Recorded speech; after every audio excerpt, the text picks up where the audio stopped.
2025 રોજ હું જાણા માનસી આપની समक्ष બે शब्द रजू કરવા માંગુ છું જે આપ સૌ શાંતિથી સાંભળજો। जिसने अपने खून से लिखा था इंकलाब, जिसने अपने खून से लिखा था इंकलाब, वो कोई और नहीं भगत सिंह अंजना, वो कोई और नहीं भगत सिंह अंजना।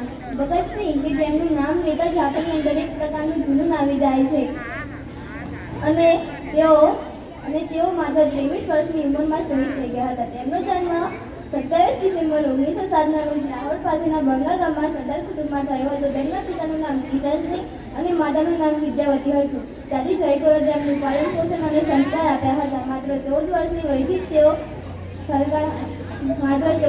વયથી તેઓ ક્રાંતિકારી સંસ્થાઓમાં કામ કરતા થયા।